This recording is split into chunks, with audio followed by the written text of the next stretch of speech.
आप कहते हैं दारू पीना पाप है, चिकन खाना पाप है क्योंकि उसमें जान है। दारू में ऐसी कौन सी चीज मिली होती है कि उसको पीने से पाप हो जाता है? अगर आप पी के कुछ गलत कर रहे हैं तो फिर गलत है लॉजिकली, तो फिर पाप क्यों? और अगर दारू में नशा चुकी होता है, अगर वो पाप है तो फिर तो पुड़िया खाना, सिगरेट पीना, सारी चीजें पाप में आ जाएंगी। पाप अलग विषय है, अभी मैं समझा देता हूँ आपको। जब हमारा देश गुलाम था जी, तो एक अंग्रेज ने एक पंडित जी की कनपटी पे बंदूक रखी और अंग्रेज ने कहा, ये पंडित जी यहाँ आओ, तुम बड़े पुजारी हो? हाँ पुजारी हूँ। हिंदू हो? हाँ। आज मैं तुम्हें गोली मारूंगा। पंडित जी बोले, क्यों मारोगे? बोले, आज 4 चीजें तुम्हारे सामने हैं। अंग्रेज ने 4 चीजें पंडित जी के सामने रखी।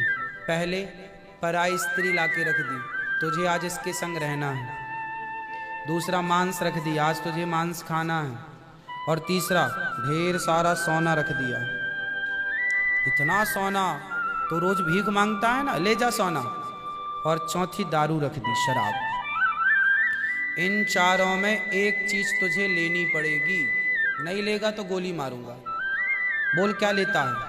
पंडित जी बोले, पराई औरत तो मैं नहीं देख सकता, मार दो गोली मुझे, पर मैं पराई स्त्री के, मेरी माँ बहन, मेरे संस्कार ऐसे हैं कि ये मेरी माँ बहन और बेटी है, ये मैं मर जाऊंगा पर चरित्र में दाग नहीं लगने दूंगा, तो ये स्त्री तो मैं नहीं ले सकता।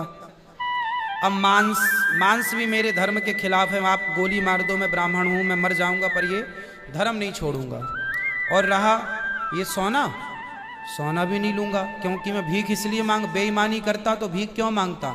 मैं ईमानदारी से भीख मांग के खा सकता हूं, बेईमानी का करोड़ों नहीं ले सकता, इसलिए सोना भी नहीं लूंगा।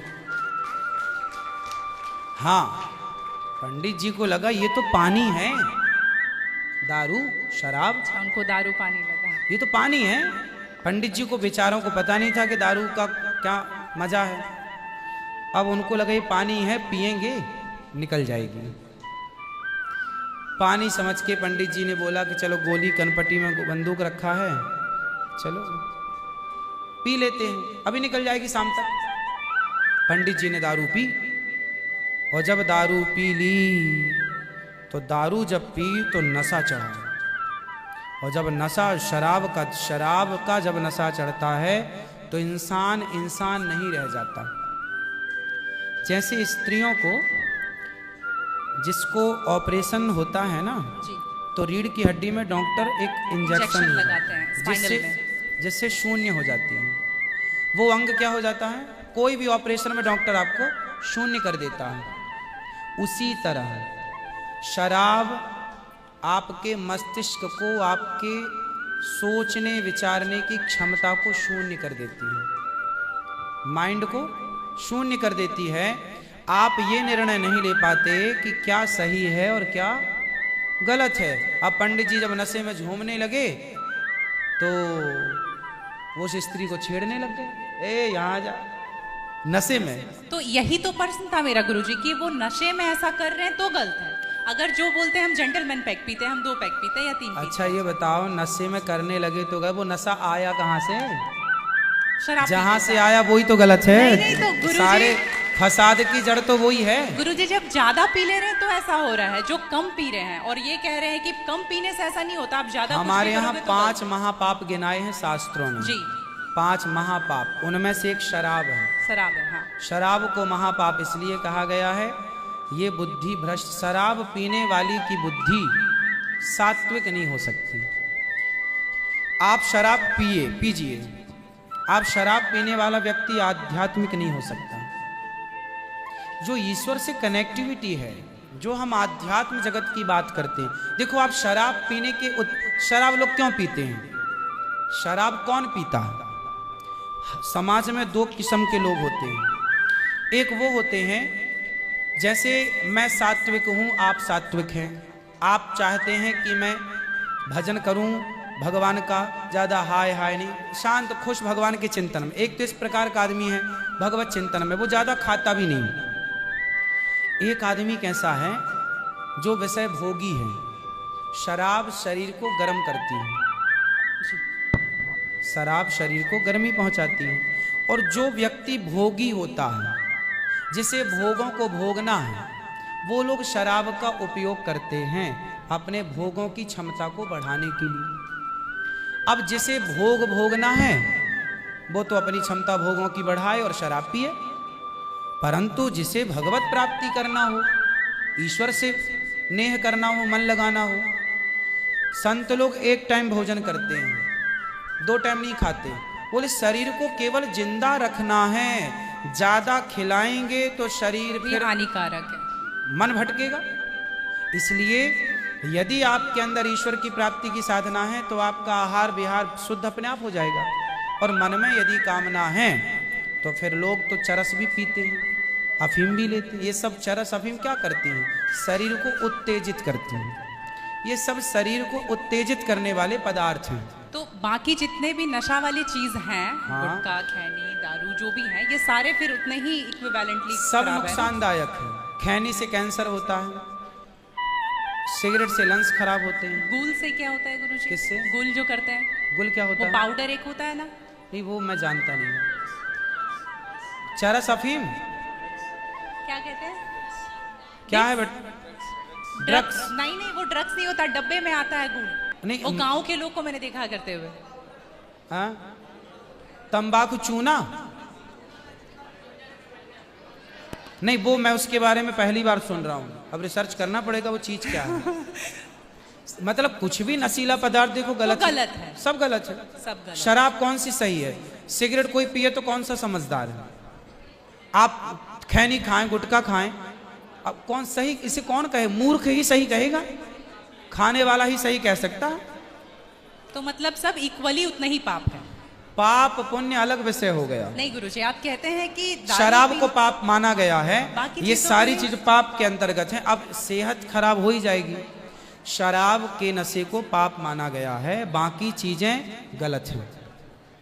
ठीक है। महापाप में शराब को लिया गया है, बाकी चीजों को गलत। सही कैसे हो सकती है खैनी और सिगरेट और बाकी चीजें? महापाप में शराब को गिना। देखो, एक होता है महापाप, एक होता है पाप जी। महापाप 5 प्रकार के हैं, पाप अनेक प्रकार के हैं। तो पाप है, गलत है, ये सब चीजें गलत हैं। शराब महापाप है। आगे ठीक है गुरुजी, मेरा लास्ट प्रश्न आपके माध्यम से ये बुलवाना है। बहुत सारे लोग खच्चर पर जाते हैं केदारनाथ, और वैष्णो देवी भी जाते हैं खच्चर पे। अगर आप देख रहे हैं तो अभी रिसेंट का वीडियोस देखे होंगे, तो उनको चरस पिला करके लेकर के लोग जा रहे हैं। किसको? खच्चर को जी। एक नाक बंद करके एक नाक से पिला रहे हैं, और आपको यहाँ पे बहुत सारे लोग एडमायर करते हैं, इवन 11 मिलियन लोग एडमायर करते हैं। अगर आप ये बोल देंगे कि आप धाम जाते हो तो जाओ, लेकिन पैदल जाओ, इनका प्रयोग मत करो, तो मेरे लिए बहुत अच्छा होगा, क्योंकि हम बहुत ज़्यादा ही एनिमल लवर हैं। तो ये देख करके लगा था मुझे कि कभी आऊंगी यहाँ तो आपके माध्यम से इसलिए जरूर पहले एक बार- के लोग जब तीर्थ यात्रा पर वहां केदारनाथ बद्रीनाथ जाते थे तो इस उद्देश्य से जाते थे कि अब वापस नहीं आना। पहले के लोग जाते थे इस उद्देश्य से कि अब वापस नहीं आना, वहीं भगवत धाम में चले जाएंगे। आजकल इसलिए आज के जमाने में तीर्थ इत्यादि जवानी में ही कर लो। माँ बाप को समय है, पांव हाथ चल रहे हैं तो करा दो, भजन करो मस्त जवानी में, बुढ़ापा किसने देखा। तो समय से सब कर लो, बुढ़ापे में फिर तो खच्चर ही बचेगा।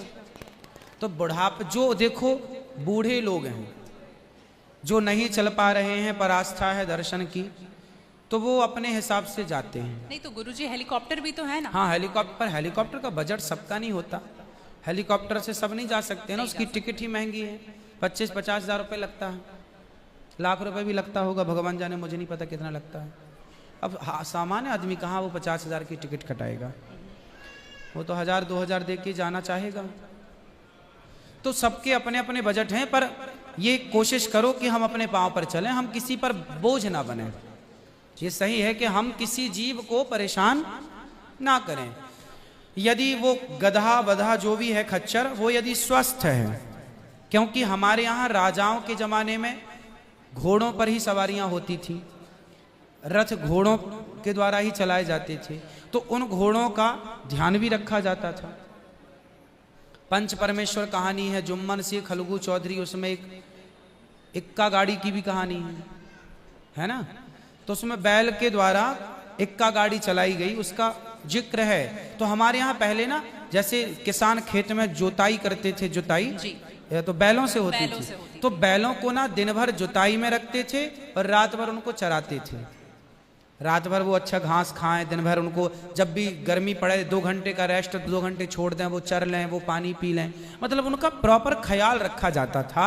आज कुछ लोग क्या है, पैसे कमाने के लिए उनका ख्याल तो रखते नहीं है, और वो पैसे लेने के चक्कर में ना उसको भरपेट खिलाते हैं, ना उसका पानी का ध्यान, ना खाने का ध्यान, तो वो कमजोर हो जाता है, मर जाता है कई बार। वही प्रॉब्लम है गुरुजी, वो 5-5 बार चढ़ाते हैं और आने के टाइम पे पूरा पाँव टूट जैसा जाता है और फिर उसका ध्यान नहीं रखते। उसकी खिलाई पिलाई हो और एक समय होता है, यदि जवान है तो उसको उपयोग में लिया जाए, बूढ़ा है तो उसको रिटायर कर दिया जाए। अब बूढ़े गधे के ऊपर भी लोगों को बिठा कर ले जाएंगे तो एक हर व्यक्ति जानवर हो या इंसान हो, हर चीज की एक क्षमता होती है। जवानी सबके साथ होती है और बुढ़ापा भी सबके साथ होता है जी। तो उन लोगों को भी इस बात का ख्याल रखना चाहिए। आप लोग भी अपने पांव पर चलने की कोशिश करें और कुल मिला के जीव पर कोई भी भार ना बने, जीव मात्र को हम परेशान ना करें। जी धन्यवाद गुरुजी, थैंक यू।